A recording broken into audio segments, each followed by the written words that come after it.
और या फिर सरकार मेरे प्राइवेट पार्ट काट दे, क्योंकि मैं तो हमेशा बह में जिंदा रहूंगा, मुझे आवश्यकता नहीं है, संतान हो चुकी है, मेरे प्राइवेट पार्ट सरकार काट बहुत कड़वी और गहरी बात कह दी, यानी कि मर्दों को नपुंसक बनाने वाला एक ऐसा कानून है। क्योंकि हम तो बलात्कारी हो गए, हम तो सरकारी बलात्कारी हो गए। जब तक मैं जीऊंगा मेरे माथे पे बलात्कारी लिखा गया। छेड़छाड़ के आरोप की आड़ में हनी ट्रैप का जो गेम चल रहा है, मैं अपनी बेडरूम में पत्नी के साथ जाऊं, वो भी फुटेज बना के रख लो। नो अपील, नो दलील, नो वकील। तो भाई पानीपत एक यात्रा चल रही है और फिलहाल महेंद्रगढ़ पहुंच रही है और खाटू श्याम जाओगी। यात्रा के है पुरुषों के ऊपर होने वाले जो अपराध हैं, यानी कि छेड़छाड़ के जो झूठे मामले 376 की बात करा या फिर इस तरह के कई मामले हैं जिसके शिकार जो है वो पुरुष हो गए हैं, उससे के खिलाफ एक आचार्य ने गुस्सा आया और उस आचार्य ने आवाज़ बुलंद करी। फिलहाल महेंद्रगढ़ सदर थाना में मौजूद हाँ, जिसमें कि जो आचार्य कमलकांत, हाँ जी आचार्य जी, किस तरह का मामला है? पानीपत से आपने इस यात्रा को शुरू कर थाना सदर महेंद्रगढ़ पहुंचे हो। देखिए, अन्याय, अत्याचार और असमानता इस समय भारत में चरम पर है। भारत में आज भी अंग्रेजों के बनाए हुए कानून चल रहे हैं और उन कानूनों का दुरुपयोग करके, विशेष रूप से पुरुषों के खिलाफ दुरुपयोग करके महिलाएं एक बहुत बड़ा गंदा बिजनेस बना लिया है, जिसमें धारा 376 और पोस्को के माध्यम से हर शहर में 5-10 स्त्रियों के ग्रुप बन गए हैं। पत्रकार भी उसमें इन्वॉल्व होते हैं और भी सरकारी अधिकारी भी उसमें इन्वॉल्व होते हैं एक तरीके से, और वो पुरुष को फंसाने का प्रयास करती हैं और उसके बाद उससे पैसे लूटने का काम चालू होता है और उसके बाद तेज़ी से जो है ना उसके खिलाफ FIR होती है। दूसरा जो मामला इस विषय में मैं बताना चाहूँगा कि अधिकतर केसेज में महिला पुरुष सहमति से संबंध बनाते हैं और फिर परिवार जो है, जब पता चल जाता है सार्वजनिक उस रिश्ते के बारे में, जो लड़की का परिवार है वो लड़की को प्रताड़ित करता है। वो प्रताड़ित करके झूठा पुलिस में उसके बयान दिलाते हैं, लड़का जेल में जाता है, 6-6, 8-8 महीने लड़का मरता है, हर क्षण मरता है और लड़की जिंदगी भर तड़पती है क्योंकि उसने झूठ बोला है। और सीधी बात है, छेड़छाड़ के आरोप की आड़ में हनी ट्रैप का जो गेम चल रहा है, उसी के खिलाफ जो है आचार्य कमलकांत ने हुंकार भरी है और खुद भी उसके शिकार भी हुए हैं। उसके बारे में भी बात करेंगे। उज्जवल जी, राम राम जी। तो हाँ जी आचार्य जी, आप अपनी जो शिकायत है वो इस संबंध में मैंने पहले भी 1 वर्ष पहले शिकायत दी थी, क्योंकि ये पूरा षड्यंत्र गुरुकुल के खिलाफ किया गया और हमारा जो गुरुकुल का नंबर था 93-569-450।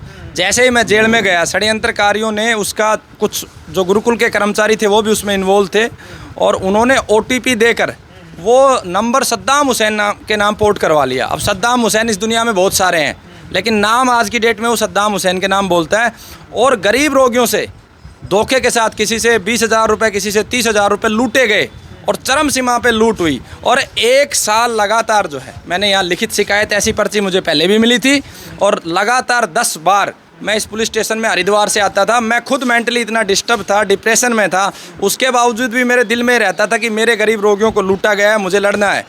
और आज जो है मैं बड़ा धन्यवाद करता हूँ पुलिस प्रशासन का। आज बहुत प्रेम से इन्होंने मेरी बात सुनी और दोबारा से इन्होंने ये मुझे पर्ची पकड़ाई। हालांकि ये पर्ची पहले भी मैं लड़ झगड़ के लेके गया था इस पुलिस प्रशासन से, लेकिन इस पर्ची का फ़ायदा उस दिन होगा, हमने बैंक अकाउंटों की डिटेल भी दिया जिन अकाउंटों में पैसा लूटा गया था, उनकी गर्दन दबोचे प्रशासन और ऐसे दुष्ट लोगों को जेल के अंदर ले जाए। आचार्य जी, उज्जवल जी को इस मामले की पूरी जानकारी अभी दी है, तो उज्जवल जी किस तरह की जानकारी आपको मिले, इसके ऊपर किस ढंग का एक्शन होने की संभावना है?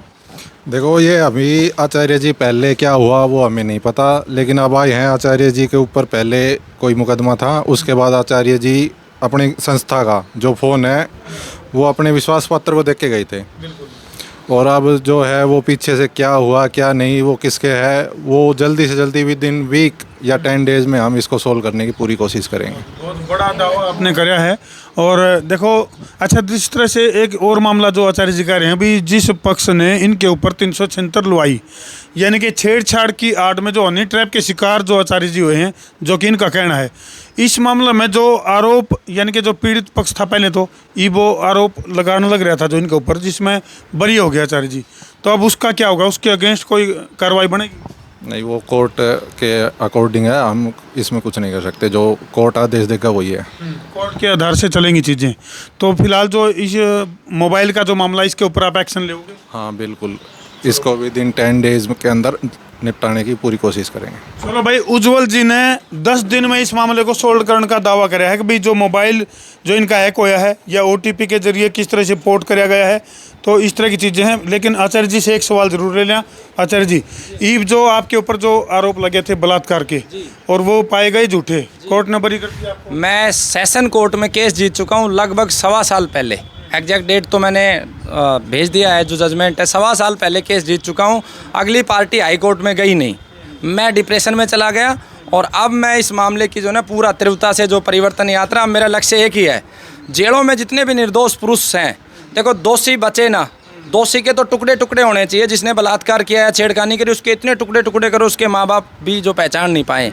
और अगर निर्दोष है तो महिला को भी सख्त से सख्त, क्योंकि हम तो बलात्कारी हो गए, हम तो सरकारी बलात्कारी हो गए। जब तक मैं जीऊँगा मेरे माथे पे बलात्कारी लिखा गया। यानी जिस तरह से महिला आयोग का गठन हो रहा है महिलाओं की रक्षा और सुरक्षा के लिए, इस तरह से पुरुष आयोग का गठन होना चाहिए। निश्चित रूप से मैं अपनी परिवर्तन यात्रा में इस विषय को उठा भी रहा हूँ कि पुरुष आयोग का भी गठन होना चाहिए। और ये जो धारा बनी है, इस धारा में परिवर्तन बहुत ज़रूरी है, क्योंकि इस धारा में सबसे ज़्यादा प्रताड़ित महिलाएं होती हैं। इसकी मांग भी इन महिलाओं ने उठाई है। मेरा हौसला नहीं था कि मैं इसके खिलाफ लड़ सकूं, क्योंकि मुझे तो भय था कोई फिर से मेरे ऊपर कोई केस कर दे, क्योंकि इतनी गंदी धारा है। कोई आके ये कह दे कि 2 साल पहले रेप किया, मैं क्या कर लूँगा, क्या प्रमाण है? मैं इस संबंध में कोर्ट को भी एक डिक्लेरेशन देने वाला हूँ कि मेरी कोई पर्सनल लाइफ नहीं है, कोई मेरी पर्सनल लाइफ नहीं है। आप जो है मेरे 24 घंटे CCTV फुटेज बना के रखो, आप रखो, मैं नहीं रख सकता हूँ।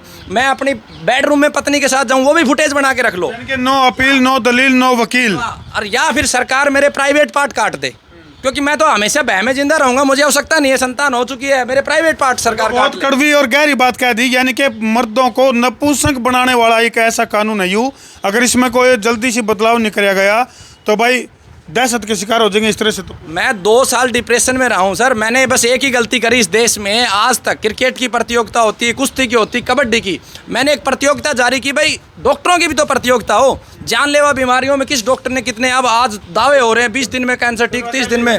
विषयांतर हो जाएगा। पानीपत से यात्रा शुरू क्यों करी और खत्म कहाँ करोगे, कारण की?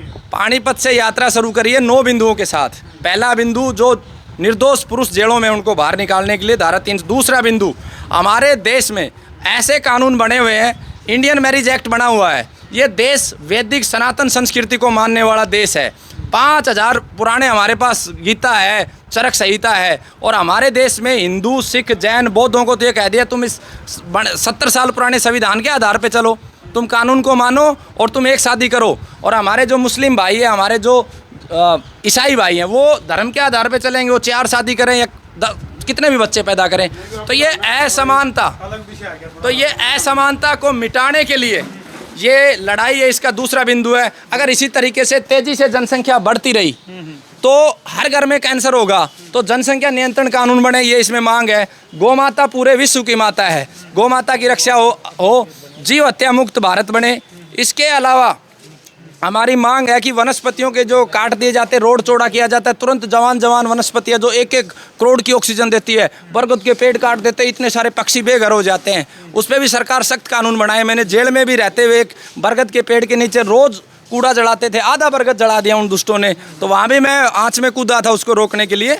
और मुझे खुशी है कि ये नारी शक्ति, ये इस यात्रा का नेतृत्व करिए, ये जो मातृ शक्ति है, इन्होंने मेरे को हौसला दिया है, इसका नेतृत्व करिए। और भाई फिलहाल जो है आचार्य जी का एक और कहना है, अभी इनको षड्यंत्र में इसलिए भी फंसाया गया है क्योंकि कैंसर जैसी भयानक बीमारी का इलाज फ्री में, यानी कि निःशुल्क गौ सेवा का संकल्प या फिर प्रकृति रक्षा का संकल्प के जरिए, श्रमदान के जरिए, भाई श्रमदान करके ले सकते हैं उपचार या शुल्क दे के, है ना। निःशुल्क इतनी भयंकर बीमारी का इलाज जो ये कर रहे थे, जिसका लाभ जो है वो हजारों पेशेंट को मिल रहा था।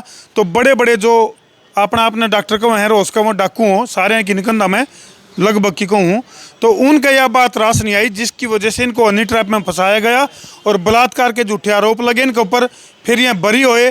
और फिलहाल जो है आदमियों के ऊपर छेड़छाड़ की आड़ में जो हनी ट्रैप का धंधा चल रहा है, उसके खिलाफ इन्होंने यात्रा काटी है और पुरुष आयोग के गठन की मांग करी है। तो हमने इनकी ये मांग कितनी जायज़ लगे हैं, कमेंट सेक्शन में ज़रूर लिख दियो, और वीडियो ने शेयर भी कर दियो, 1.25 शेयर भी कर दियो, और गब्बर शेयर भी कर दियो। ये महेंद्रगढ़ से ये तस्वीर तो हम देखने लग रहे हो, सदर थाना महेंद्रगढ़ से ये तस्वीर तो हम देख रहे हो। कर दो वीडियो ने शेयर। मैं उतारा देसी पत्रकार धर्मू। जय जवान जय किसान, जय हिंदुस्तान, जय श्री राम।